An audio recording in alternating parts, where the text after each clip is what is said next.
Well, I think at a certain age, all of us are looking for meaning in life. I was climbing the top of the little hill called local TV news, and then I looked around and I said, is that all there is? And then I left TV news to start this, which I think is the finest chapter in my life. Somebody who knows that feeling very well is my next guest, David Snyder, Community Growth Foundation. Thanks for coming on the show. Thank you, Jeff. Absolutely. So you've had a remarkable career in the multifamily industry, and then God put something on your heart.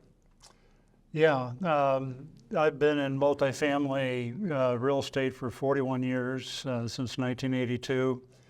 We have thousands of apartment units across the country, asset volume of around $4.5 billion, 5 billion, and early in the 90s, I was sitting in a hot tub. Where all great ideas start. With my clothes on. Okay. And I was sitting in the hot tub and I was feeling really good about the returns from our company to the investors. And one of the metrics we use is called internal rate of return, and which measures your overall cash flows back to the investor. And I was sort of sitting there at night praying, and I just felt God tell me, he says, he goes, I love your internal rate of return, but to be honest, your eternal rate of return really sucks. And that's a biblical term. Yes. But he says, you've got 8,000 apartment units around the country, you have thousands of apartment units, and you can't tell me the name of one tenant. You can't tell me the name of one vendor's child that's in college or in basketball. And you have all this platform in front of you, and it could be a platform for ministry and a platform to influence people's lives. And all you're doing is using it for monetary return, and that's it.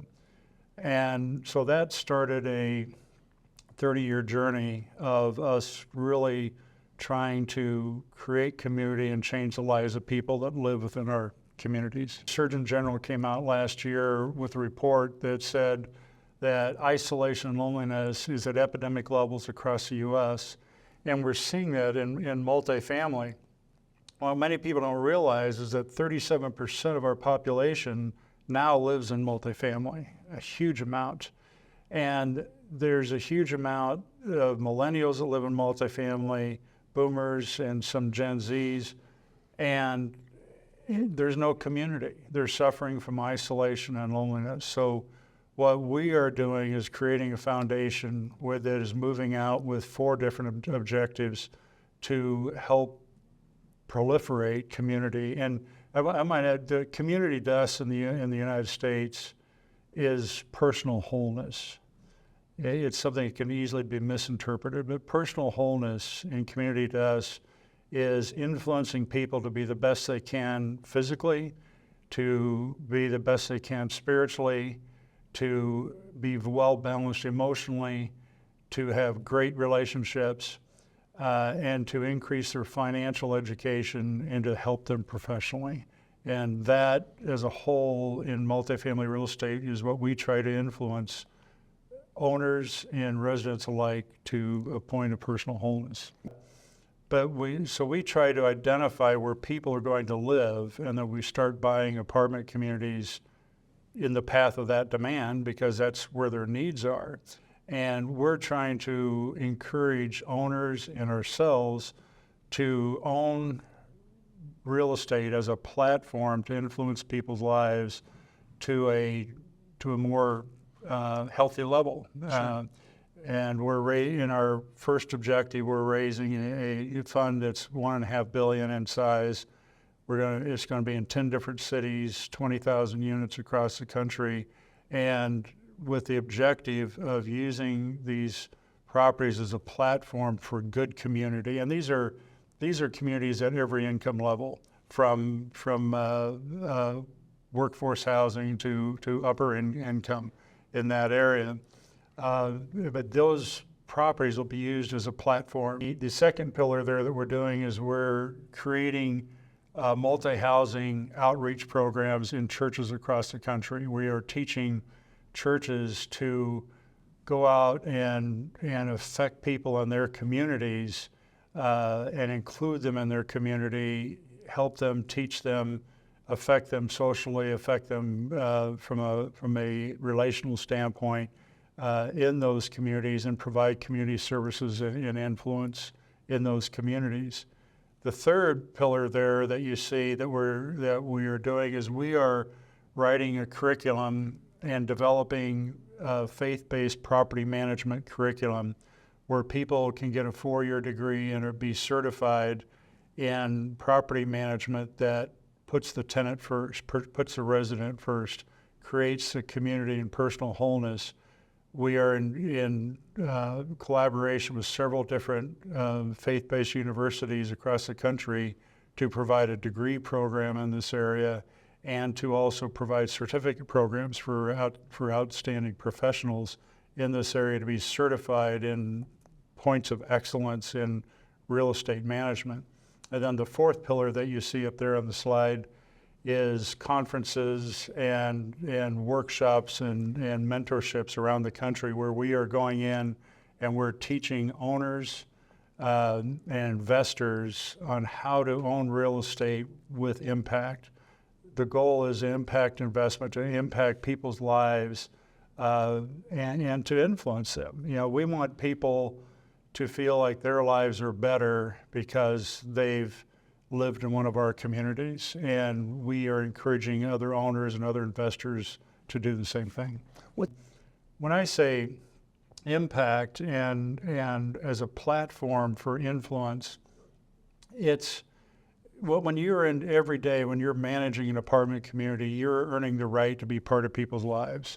You know when a person's mom just died, you know when somebody just got a promotion, you know who has problems with their kids.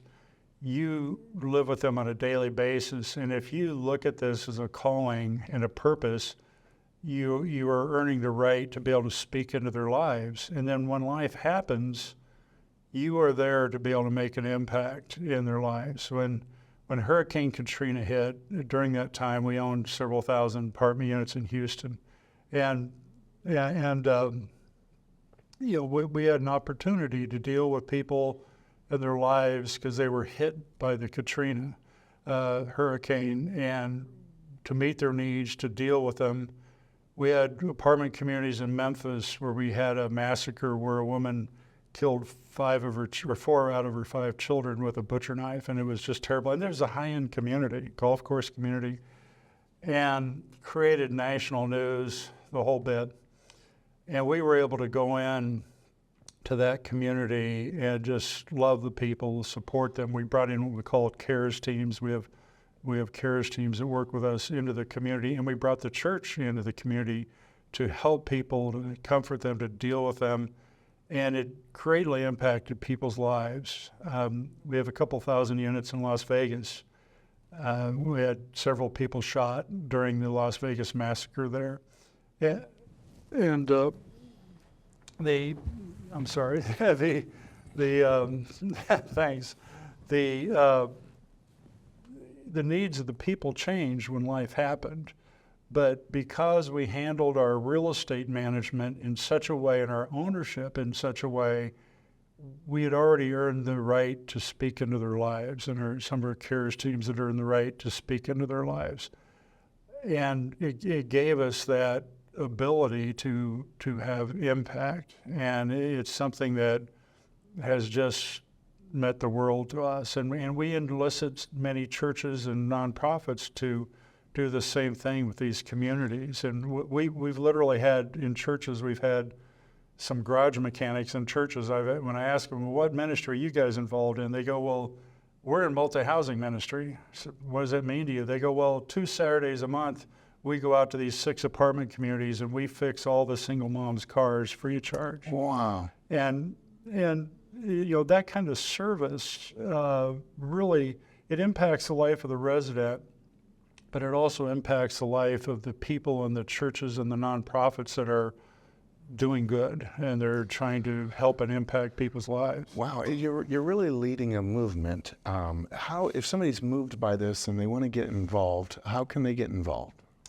Well, we'd love to have you contact us on our website. I think there's a slide that has our QR codes, and for Continental Realty Group and also Community Growth Foundation. We'd love to have you contact them. We're going Do you want to have a final thought? What would you like to leave people with? Well, I guess my final thought is my life verse in the Bible, and it's 2 Chronicles 16:9. It says, "For the eyes of the Lord range to and fro throughout the earth to show himself strong on behalf of those whose hearts are committed to him."